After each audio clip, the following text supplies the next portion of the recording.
Shalom and welcome to another in our series of podcasts from Temple Beth, a dynamic center for conservative Judaism in Los Angeles. This is a recording of Rabbi Avi Havivi's weekly Siddur class. In our class, we've been talking about Jewish threads by Jewish thinkers of constructing our idea of God as it relates to davening. And we've been talking about Hasidism. And last week we talked about Hitbodedut, or alonification, Rabbi Nachman's idea of we should spend, he said, an hour a day, or if we understand it non-literally, a period of time per day, alone, one-on-one, talking to God, separate from davening. And I said everyone should try it. I'm not going to ask by show of hands who tried it. I tried it. I did it 3 times in the last week. I kind of liked doing it. It's not my regular practice. And this goes a little bit, or on the surface of it, we think it goes a little bit against the typical Jewish grain, because Paul is nodding, because we think the typical Jewish grain is like, we have prayer services at particular times, and that's when we try to use language to connect with God. We tend to think of ourselves as very different from, like, I don't know, evangelical Christians who say, Jesus is your friend, and I'll go pray on that. I'll go pray on that. I'll talk it out with Jesus. Jesus is my friend. And we tend to think like, oh, Jews don't do that. Okay. So Rabbi Nachman of Bratslav said Jews should do that. Not with Jesus. Okay. So today we're going to look at another Hasidic Rebbe from the 20th century, the Piaseczner Rebbe, who had a different method, let's just call it, of Hitbodedut. Again, Hitbodedut comes from the Hebrew root badad, which means alone or solo. Okay, it can mean lonely. Okay, but it means alone. And Hitbodedut means to make oneself alone with God, to closet oneself with God privately, presumably for conversation. We'll look at a man that he's referred to as the Piaseczner Rebbe, Polonimus Kalmus Shapiro, known to a lot of people as the Warsaw Ghetto Rabbi. There's a book called The Holy Fire, translated into English, which is sermons from the Warsaw Ghetto. This is a Hasidic Rebbe. He although there were Rebbes in his lineage, there weren't previous Piaseczner Rebbes. He's kind of the first Piaseczner Rebbe. Piaseczner was a suburb of Warsaw, and he was a Hasidic thinker, writer, educator in the teens, 20s, and 30s. He moved into the Warsaw Ghetto. He moved into Warsaw and placed in the Warsaw Ghetto. He was murdered in the Shoah when the Warsaw Ghetto was liquidated. He was murdered in one of the death camps. So he's probably best known for his sermons during in the Warsaw Ghetto, which were, the famous story, placed in a milk container, one of those old-fashioned metal milk containers. There were, I think, 2 or 3 of them, which were hidden by a group that met clandestinely every Shabbos afternoon in the Warsaw Ghetto. They called themselves the Oneg Shabbos group, right? Oneg Shabbat means to get together and enjoy Shabbat, hang out with friends.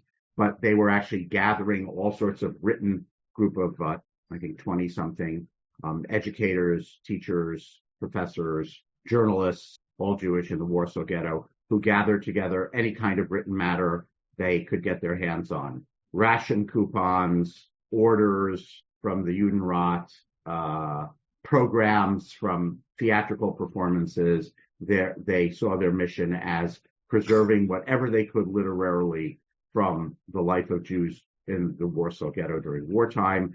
This actually ended up including Rabbi Polonimus Kalman Shapiro's sermon notes, which was found after the war and published as the Eish Kodesh, translated into English as the Holy Fire. You can find that book. So what we're looking at of his is not that book, but something that he wrote prior to the war called B'nai Machshava Tova. It's translated into English as, it's called in English, Conscious Community. not conscience, but conscious, C-O-N-S-C-I-O-U-S, conscious community. He actually did not really publish it, probably written in the 30s.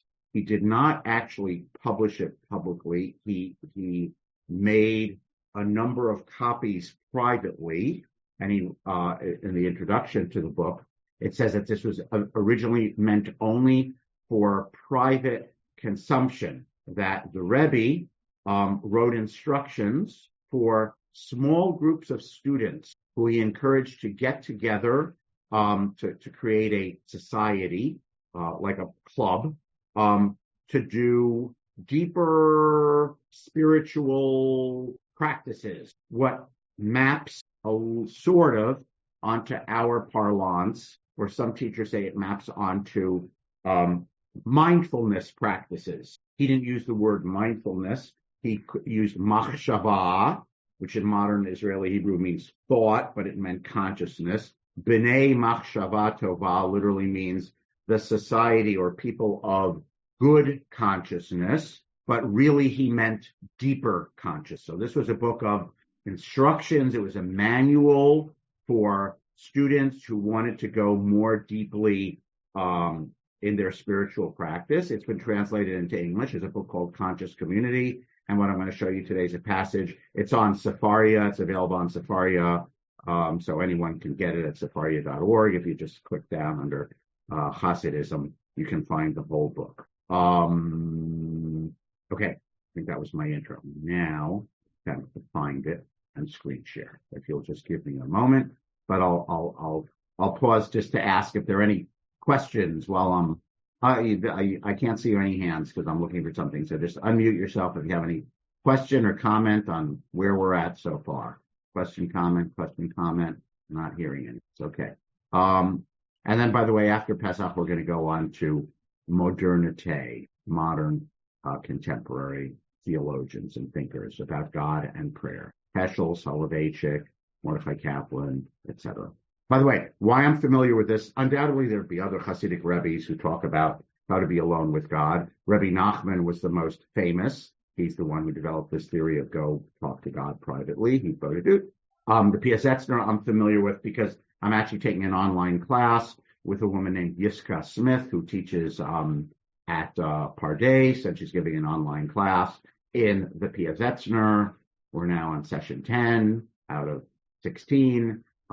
So this is material that she's prepared for her class, which she has taken from Sefaria. So I'm now sharing her class notes with you. She has her own notes on the first page of this handout, which I'm not going to look at with you. We're going to go to the second page where it says right under the first paragraph, the following is the Piasetzner's teaching on Hitbodedut.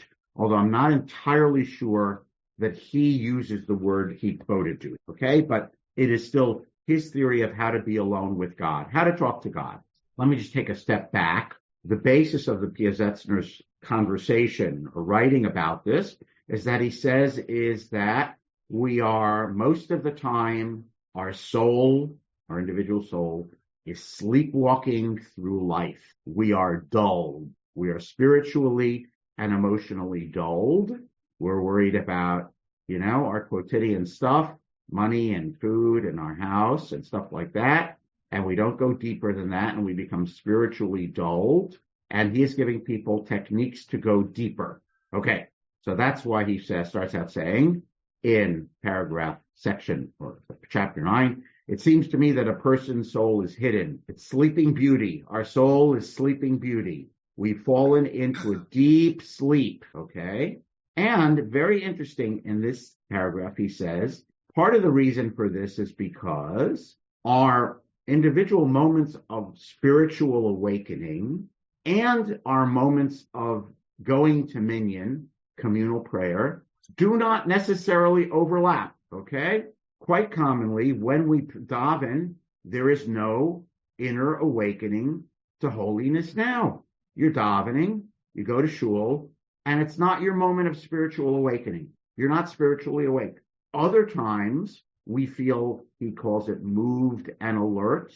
He uses the Hebrew word, hit orarut, which literally means to wake oneself up. That's what he means by alertness. And those moments happen, but they generally don't happen during davening. So he says the problem is we do have moments of spiritual awakeness and we have moments of davening, but they're not the same time. Anyone who's, powered through, power daven through Minyan knows exactly what he's talking about. Okay. So he says, what is the key? What is the mafteach hanefesh, the key to the soul? So here is his suggested method for how the soul can awaken in conversation with God. Okay? So Rabbi Nachman's method was go off for an hour a day, one-on-one private place where you can talk out loud, scream, cry, laugh, whatever, and talk to God. To say whatever's in your heart, and even if what's in your heart is, I don't believe in you, I don't know how to reach out to you, I can't get connected to you, that's what in your heart, that's what you should say to God.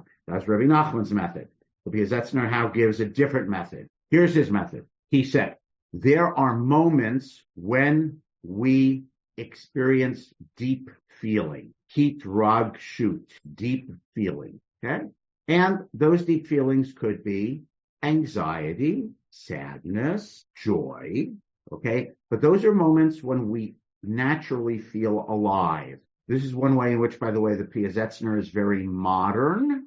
Warsaw, teens, 20s, and 30s of the 20th century. It's modernity. Clearly knew that there was something afoot with psychology, okay? And he talks about feelings. And he says, there are moments of the day when you have feeling, a feeling spontaneously arises. I'm worried about if my kid is gonna get the job or find a partner or whatever. I'm worried about, am I gonna have enough money to retire on someday as the stock market continues to plunge and plunge and plunge, right? I'm worried. Will we have a country, right? Or I'm joyous. Something great happened. Something spontaneously arises. And he says, this feeling contains something of a revelation of the soul. Yeshbo tzad gilui hanefesh. There's a little portion of this, an aspect, which is your soul being revealed, your authentic soul being revealed spontaneously. He uses the metaphor, I'm going on to the next page, by the way of water very often. This is like a little dribble of water coming out of somewhere, and you want to use that spontaneous, natural dribble of water to excavate so that it becomes a bigger flow. Sometimes he uses the metaphor of turning on a faucet. There's a little drip from the faucet. You turn it on and it flows more. Sometimes he uses the metaphor of water coming up from the ground and you have to dig it out. There's a little bit of water, indicates that there's a whole reservoir of water there. You got to get it out. Okay. So when you have this feeling, top of the next page, even if it's for physical concerns, I'm worried that I'm not going to have enough to eat. I'm worried that I'm not going to have a job. It's not about spiritual, my soul, what happens after I die, will I be loved, even creature concerns. But it's an authentic emotion, which he says is a glimmer of your soul waking up. What are you supposed to do? Yelech techef hatzida, v'yamid etzlo el hakotel, v'yomar ezeh psukei tehillim. You go off as soon as possible to a private setting, you close the door to your office, or go into your bedroom, and you recite a few verses from Psalms. Ideally, recite verses that have some bearing on your situation and are relative to your concern. For example, if you're worried about those who oppose you, we might say the cancer cells or your business competitors or your boss, okay?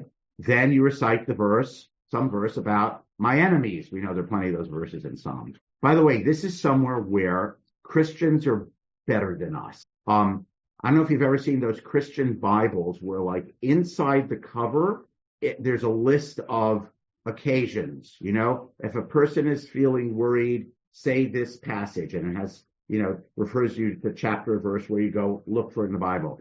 Paul is nodding his head. Paul, you've seen those Bibles, right? At a time of joy, say this. Fear for the future, say that. I asked my wife, Debbie, who was a chaplain, I said, isn't there, I seem to remember once some Jewish edition of the Book of Psalms or something that actually had that. It had a little list in the cover of, it's kind of like an index, find me a psalm about happiness, find me a psalm about worry, find me a psalm about the future. So she couldn't remember what that was. I feel like I have seen once some Jew who copied this Christian idea, but it's a great idea because I don't know about you, but I do not know the entire book of Psalms by heart. Okay, so that verse is not necessarily at my fingertips. There are a few at my fingertips, right? Esa einai el heharim me'ayin yavo esri. I lift up my eyes to the mountains. Whence shall my help come? Or Hodu ladonai ki tov ki leolam chasto. Give thanks to God, for God is beneficent, and God's faithfulness is with us forever. So I got a few of those verses in my head. So I want to encourage us, if you want to try a practice like this, when you come across Psalms, when do we come across Psalms naturally? Psukei de Zimra, okay, we have them. Friday night in Kabbalat Shabbat. Shabbos morning, we have some extra Psalms in Psukei de Zimra that we don't have during the week. Hallel, I guess those are the 4 times that I think of that if all you do is come to shul and you don't actually study the book of Psalms. Those are 4 times when we have Psalms. So I want to encourage people to, pay attention and put a sticky tag in something. Write it in the margin of your Siddur, something like that. Okay? So at that moment, when you're feeling that feeling, says the Piaseczner, peel off privately. Okay, do the following. Recite some verse or verses of Psalms that speaks to that feeling or expresses that feeling. Okay, going down to the next paragraph. Okay, so he actually deepens this a little more. He says, dig into that feeling. Begin to reflect on what you are concerned about. Like a therapist says, okay, you have that feeling, let's follow that. So he says, reflect on that feeling, okay? And consider, who can you share that feeling with? Rhetorical question. With whom can you better share that feeling with than with the Kadosh Baruch Hu, the blessing Holy One, okay? Imagine you are standing before the heavenly throne. He actually has some passages where he says Rambam forbids you to imagine that you're standing before God's throne because that is anthropomorphic and it's debased and you're not supposed to imagine, we know that this is a metaphor that's used in the Bible and the Talmud, and Rambam says it's just a metaphor. Don't imagine that. And the Piaseczner says, if that's all you're capable of imagining, then that's what you should imagine. That's the only way you're capable of imagining God. That's how you should imagine God, king on a throne. You can imagine God in some more elevated way, imagine God in a more elevated way. If you can only do it concretely, do it concretely. So imagine that you are standing before God, whatever that means, and that you are making that statement / plea from Tehillim directly in front of God.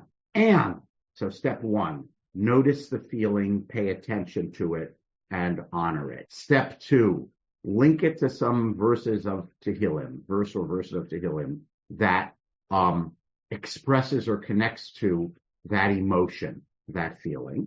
By the way, why do you do that? Why do you do step 2? I think the Piaseczner says because that step 2 of Psalms is the link between feeling and God, okay? Because the Psalms address the language of emotions as connected to God. Step 3, pray in your own words in any language, reciting the words that rise spontaneously within you. This gets back to Rabbi Nachman. Say your own prayer, okay? And with each word, with each phrase, feel that your mind and thought, yargish shemocha, where my cursor is, second line in Hebrew. Yargish, for those who are at home, I'm on the last paragraph on the page called page 3 of the handout, okay? Second line in Hebrew, yargish shemocho umachashavto mitchazkim ve'olim. Feel how your mind and your consciousness is getting stronger and ascending. Ascending, of course, is a metaphor. In contemporary meditation parlance, I think we would say deepening, because we know heaven isn't actually up, okay? Mars is up, not heaven, okay? So your spirit is getting stronger, okay? Little by little, the physical concerns that had such a hold slip away as you leave the needs of your body behind, because as you are experiencing this prayer, what you should be saying is, Ribonai Shel Olam, Karveni elecha, right? Ribono Shalom, Master of the Universe, draw me close to you. Taher oti, purify me. Ha'alei oti mikol da'agot elu, lift me up from out of all of these worries. Kadei she'uchal liot karov elecha, so that I can be close to you, God. Belev v'nefesh tahor, with a pure heart and spirit, or mind and spirit. Okay? So I start with the feeling, then a verse of Psalms to connect me to God.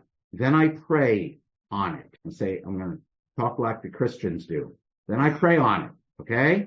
Whatever my words are, with the intent of, I want to be drawn close to you. Sort of like when you pour out your feelings to someone who you love, significant other, family member, close friend, right? It brings you closer to them. The Piaseczner says that's what you want to try to experience with God. This honest expression of my feeling, my worry, my joy, my fear, whatever it is, I want to use it. I'm doing this because I want to be closer to you. And then, okay, we don't know exactly how this happens. Step 4, okay, realize ki be'emet Hashem imo. God is really with you, okay? This is a moment of hit romamut and hit karvut, elevation and closeness to God. I used my own spontaneous emotions that arise during the day. I peel off, I take some time, I explore the emotion. I say something from the Psalms that sort of is a verse that connects the emotion to God. And then I pray in whatever words I have. And I say, I'm saying this because I want to be close to you, which could be, I want you to know my needs. I want you to know my joy. Okay. I want you to know what I'm worried about. And then there is a step 4A and 4B. Okay. I love you. Say some right.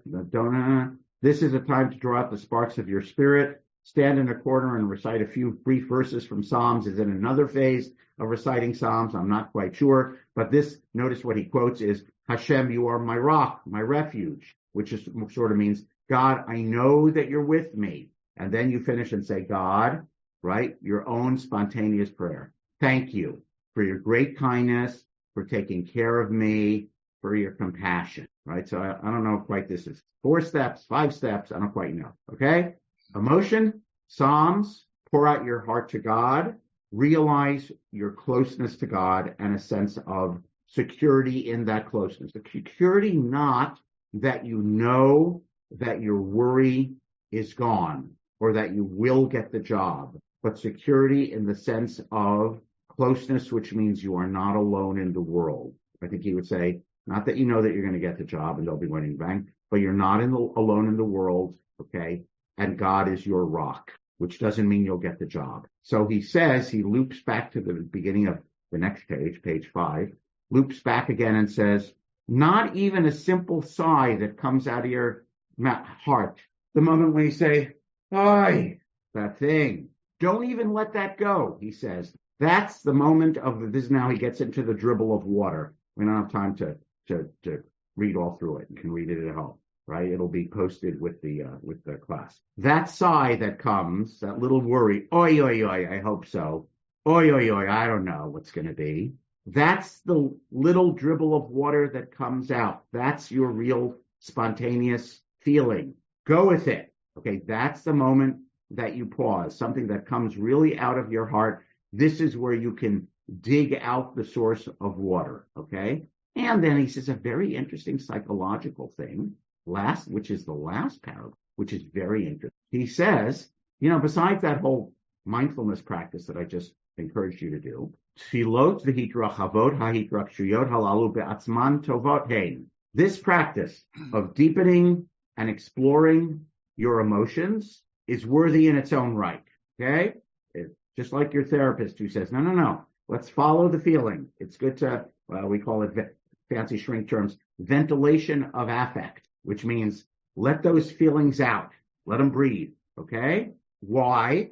Because he says just exploring those emotions is a good thing in and of itself. Why?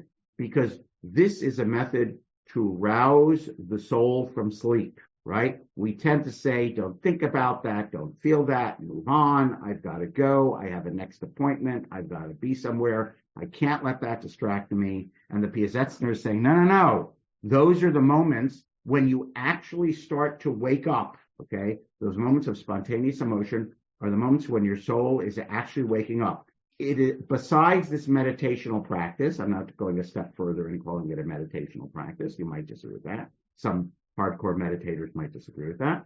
Let's call it this deepening of consciousness and spirituality practice. Besides deepening your spirituality and praying to God, it is good in and of itself to just explore those emotions, because it's a way in which we wake ourselves up from our usual slumber. I'm going to pause. So the Piaseczner says, I'm going to summarize. Here is his approach to talking to God, not during davening. He starts with the problem that a lot of the times we're spiritually, and now we know he would add emotionally asleep. There are moments when we're awake, spontaneously awake. We spontaneously begin to wake up. The problem is those moments frequently, or perhaps usually, do not coincide with minyan times. So he says, when that moment happens, when you have a feeling, a real feeling, pause, peel off one-on-one, explore that feeling, try to connect it to something in Psalms, because Psalms helps you connect to God, because Psalms are all about feelings, but they're all about God, okay? Connect to God, say some Psalms. Then your spontaneous prayer to God, once you've linked to God, okay?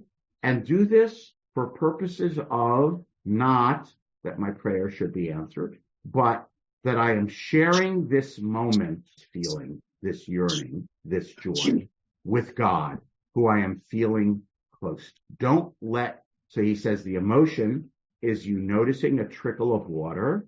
Don't just stay asleep and pass it by. It's just a little leak, forget it, I don't have time for it. Of course, the reality of day-to-day life is we frequently don't have time for it, right? He'd say, make time for it. Okay, I'm going to pause. I got to wrap up within a minute or two. Sorry. Anyone have any question, comment, thought? So again, last week I said, try Rabbi Nachman's method. This week I'm going to say, try the Piasetzner's method. We all have 2 weeks. Try one or both of these approaches, which is about something I want to summarize, we're not used to as Jews thinking about, which is praying when it's not official prayer time. And the Hasidim say, no, that's a Jewish thing to do. That's what you ought to do. Okay, Paul, then Larry. One question I have, not to contradict anything you said today, but is it when you're davening and powering through, you don't necessarily feel it? Do we necessarily assume that nothing is happening, even if you don't feel it? No, and he's not talking about that. If you remember back to the Baal Shem Tov and all the stuff we read about distractions, right? There's other thinking about what to do with prayer and how to use prayer. He's not commenting on that. He's not telling you what to do. By the way, you might say, you might want to go a step further. You might want to say, and in your next minyan, you should try to remember that feeling and bring it into your davening, right? And he wouldn't disagree with that, but that's not what he's focusing on. What he's focusing on is try to have other, more spontaneous moments of feeling connected to God. How do you do that? Okay. His suggested method you do that is you use your own spontaneous methods of emotion to try to connect you to spirit and to God. So he's sort of not really commenting on what to do during davening. You could look elsewhere in his corpus to see what he says about that. But that's not what he's saying. He actually has the whole book is about this, by the way, is about how you deepen, right? Again, it's called B'nai Machshava Tova. He's writing a little instruction manual for small conventicles, his students, who he says, I know you want to deepen your day-to-day spiritual mindfulness. Here's my suggestions for a practice for how. By the way, he has other passages which are about breathing also, very modern, breathing stuff had migrated over to Central Europe by the first part of the 20th century. So he has breathing techniques also elsewhere in this book. Okay. Larry. Okay. I'll be very interesting, and I missed last week. I'll have to go back and listen to it and try what you suggested. I have a different thought that you may not want to talk about, so you're always free to say no, not today. Uh-huh. In the discussion of of all of this, there were in the Hebrew tons of reflexive verbs, and you use a lot of reflexive verbs when we talk about davening. Yes. And it just suddenly hit me. Maybe you've talked about this in the past. We don't have that in English. English doesn't have a reflexive tense. Does that in any way do you? Because a reflexive tense basically is an action you do to yourself. Yeah. And it's in Hebrew, it's actually in the verb itself. It's not simply a pronoun. Right. Right. We express it more laboriously in English. Get yourself into the game. Get your head into that. Go ahead. I'm only wondering, has anyone even discussed the limitations that language and different languages place on prayer, and maybe having a reflexive tense that you use with hitoreri, and all these other terms that we use when we're thinking about prayer and spirituality that we don't have in English. Maybe thinking in English is a handicap. Okay, so that's obviously a bigger topic. By the way, it's very interesting. I'm taking this class, which is in English, and she explains things in English. There's an English translation, and I know, I understand the Hebrew fluently. It's interesting. I actually find it, taking the class and the English, helpful, and I find it helpful that it has the Hebrew and helpful that it has the English, okay, because then I can map some Hebrew word, which you're correct, is very compact and very pregnant, okay, it holds a lot of meaning in it. I can map that onto some English word, mindfulness, okay, deepen your mindfulness. And I'd say personally, I get something out of, or heat lahavut, make yourself a flame. I get something out of the Hebrew and something out of the English that's different from each other, overlapping, one deepens the other. Now, if you don't know the Hebrew, that's sort of not accessible, and you rely on the English, and that's okay. But I'll just summarize your comment to say, Hebrew is a much more compact language, and maybe the compactness of it means that some of these words do pack a greater punch. On the other hand, I want to say mapping it onto contemporary lingo in English that we're familiar with, like spirituality, which doesn't have a simple Hebrew word, right? Or consciousness, which doesn't have a simple Hebrew word, or like when do you translate it as contemplation? When do you translate something as conscious? When do you translate something as mindful? There's something different at stake in all of these translations. So that's kind of all I want to say. I got to ring off. Everyone have, as they say in Yiddish, I think something like a zisa and a kosher Pesach, okay? Chag Sameach v'kasher, a meaningful and fit Pesach, our second Pesach during very, very challenging times, okay, in the world. And pray for world peace, and God willing, we'll meet again in 2 weeks. You have been listening to another in our series of podcasts from Temple Beth Am, a dynamic center for conservative Judaism in Los Angeles.